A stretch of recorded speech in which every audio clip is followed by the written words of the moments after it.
Hey everybody, welcome to Obscurities and Miniatures, and I got some goodies in the mail today. These are the new Riftforged Orcs from none other than Mantic. So I was really curious about these guys, and I saw that there were some extra sprues online. So far, I don't think these have been released outside of the big mega army bundle type sets. So that's what I mean when I say extra sprues. Somebody had parted out one of the boxes, and I was more than happy to oblige in partaking of said sprues. So it looks to me like while the army boxes, I believe, have either 20 or 40 figures in them, the actual sprues are going to be in sets of 10. So they were bundled together, both sprues. And we can take a closer look at that, and then we'll have to obviously go and build some, right? Right. I'm talking to myself, but that's okay.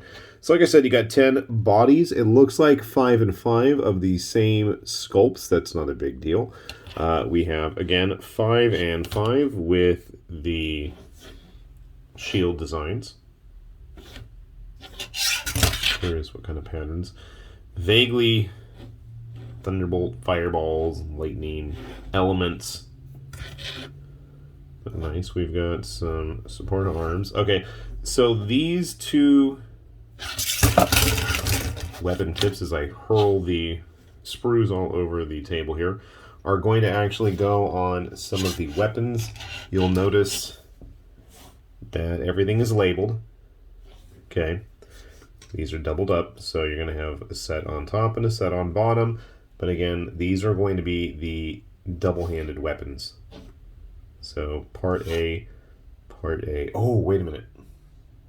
Somebody had mentioned to me that some of these actually didn't match up. The A is a misprint on one of them. I don't remember which. It's supposed to be an A or a B. I'm jumping ahead of myself. Okay, well here you can see right here.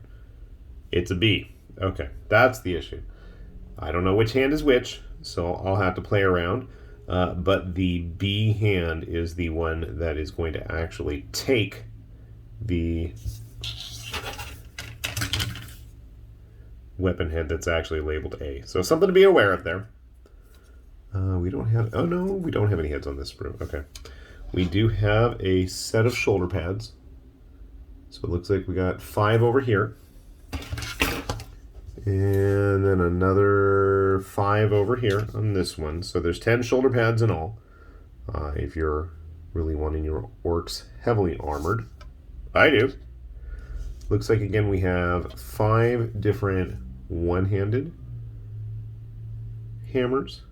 I had to think, what am I looking at right here? And each of those also has unique armor on them. All have unique heads to the hammers as well.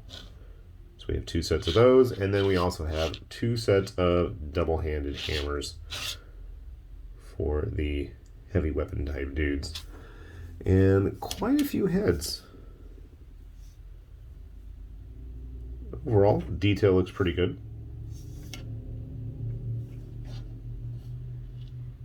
A mix of helmeted and non-helmeted. That's always nice. Not a lot of extra bits per se, but that's been something that I don't think Mantic's really pushed as much as they used to, outside of like the odd, leftover dead dwarf body or the dogs or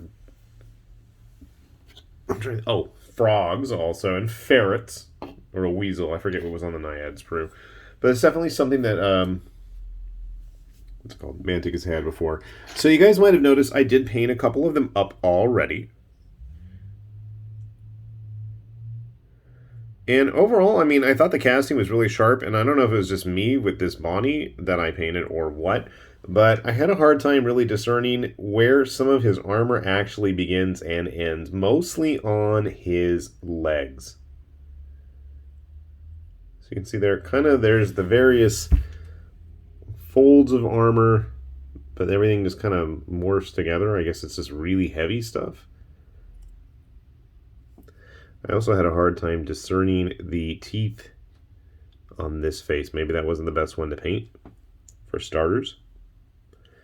Not that I did the best paint job either, mind you, but just to get a good idea of how it turned out. I did glue him onto the 25mm bases that are included. For those of you who remember, There are no integral bases with these guys either. Back in the day, most of the Mantic guys used to be able to actually pop into those. I know the original Morax, Great Axe, regular Axe, Orcs were one of such kit. And for whatever reason, I cannot find any of my painted ones. I know I painted some. I want to say for, what was it? Dwarf King's Hold. Green Menace, right? I know I painted both that and the original.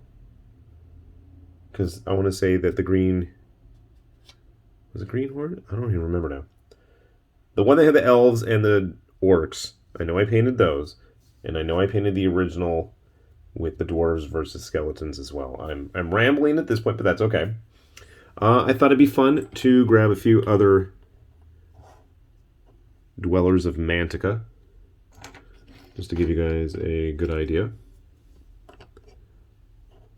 Traditional Mantic dwarf here. What was it? Northkin? Northern Alliance? I don't remember what they were exactly.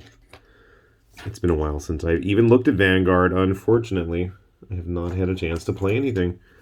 Some Abyssals there, various types. And even one of the newer Mantic Goblin greenskins there. So you can see, at least in terms of the actual Mantic lineup, there's a nice sense of diversity between the figures. Not everybody's going to be the same height there, and I'm noticing that there's also a lack of a regular baseline human Basilian. We can easily fix that. But you also see that everybody's on a 20mm base outside of our orc friend. I don't have any of the ogres handy, and I know I have some, but where they are is anybody's guess at this point. But you can see there's pretty nice sense of scale and sense of size going on with everybody there. We'll take a look at some other orcs in just a sec. I wanted to show off some of the other ones that I built here. I gotta say, they do rank up quite easily. Put together a few of the shield wall type guys, as well as a few more of the two-handed guys. In fact, I have another one painted without a helmet. I gotta fix that up. I did a sloppy job, I'll be the first to admit. But again, I don't know, something seems off about the side of his armor there. And maybe if I was a better painter and able to keep things in focus, that wouldn't be as much of an issue. But again, I've only painted 2 of these guys out of, a pile of 20 of them. So as I have more time spent playing around with the painting side of things, hopefully I can see if that's the case. So as I was saying, let's grab some other orcs here. We use this guy now as our current example with a Reaper orc. Reaper one's a little bit bigger. It is a Tramanor sculpt though, which means it is inherently cool. Apologies if the camera starts doing its crazy vibration stuff, but I want to give you guys a good sense of size between these and other models. With a GW human. Damn you, camera. I see you doing that. Knock it off. I don't know what the deal is there. GW ogre. Little runt. A twerking boy. Twerk it, twerk it. Oh yeah. I can't stand the old orc boys. I'm sorry, orc players. Not a big fan of those. I do, however, like the new Beast Snag. As you'll notice, he's pretty close in size, actually. I went ahead and actually stuck one of these guys, the Riftforged, on a similar size base, and they look pretty close, actually. See, they're pretty fairly matched in terms of size. I mean, I guess if you wanted to actually... I was kind of thinking it might be fun to pop off some of the tips and replace them with some of just the big chopper blades or something from that, and make myself some heavily armored... like a breach team for the orcs. Of course, I don't think I've ever actually put up that Beast Snaggers video yet. That would probably be a good idea at some point in the future. A modern GW orc. There's a bit of a size difference there. And unfortunately for me, when I first saw these guys, my first thought was they were going to be a good stand-in for like the Iron Jaws. But you can see here that the Iron Jaws absolutely dwarf them as well. And just because I have one, since I'm working on it at the moment, one of the new Wargames Atlantic Goblins as well. Let's give you a fair size base to even the odds out there. You're still a little runty, but you are a goblin, so all is forgiven. A fantasy football Grebo Orc, one of my personal favorite guys right there. You can see he stacks up pretty well. And then again, he's kind of built compactly to fit onto that base. And let's see, what else can we pull? So I really kind of hoped these guys were going to be closer in size to Stormcast or something, but that just wasn't the case, unfortunately. I think if you wanted to do Stormcast size models, I would absolutely suggest going and picking up some of the Conquest Wadroon. I think they're a much better suitable size if you want big, bad, greenskin orc type dudes. I mean,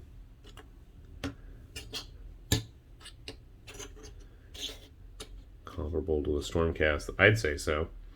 It's almost toe-to-toe with a GW Ogre. That's pretty darn big. So other than those slight misgivings, I was a little bummed out that they're not as big and as bulky as I'd hoped, but I think at least in terms of their own playing field of Mantica, I think they're pretty decently sized. And I think they're, you know, for what their intent and purpose is, I think they're going to serve quite well. I'm probably going to go track down some of the Cyclops guys that go with them. I did actually put together, I want to say it was like the Stormcaller or something. I had a hell of a time getting this guy to get his arms even attached. They did not want to cooperate, and you'll notice that he is not banging the hammer on the anvil like he's supposed to. He's just smashing them together, I guess. Works good enough. A little bit different armor he has than the other guys. And I also went ahead and built the Stormcaller, which is a really nice kit. His legs, for whatever reason, his front left leg did not want to fit on the body. You can see there's a nice big gap there. Everything else worked great. Everything else just really nice, smooth, easy to glue, attach, work with, clean up. But that one leg did not want to. And he is actually balanced, so that is a plus. So I gotta say, I'm looking forward to seeing more about this army. I haven't even read about what they do. Just visually, aesthetically, it's definitely something I dig. I've never been a big fan of the cluttered orc look of just ramshackle, hobbled together stuff. Outside of very few specific instances, does that really work for me. So I like the fact that we've got a much more organized, stern, tough-looking group here, and definitely something that, like I said, I'm going to be keeping my eyes on, at least. So, if you're curious to learn more about these guys, we'll have a link down below to Mantic's website. You can take a look at this stuff yourself, and you can see what's coming up, because like I said, at least as of me filming this, I just saw that more of the models are actually on their way to retail release. I got lucky getting these guys. They have not really shown up yet, at least in my neck of the American woods yet. So if you're looking for these, do keep them peeled. They should be out there and about in the near future. With that said, though, this has been High Lord Tamberlane with Obscurities and Miniatures, saying thanks for watching, and we will see you back here soon. Bye-bye.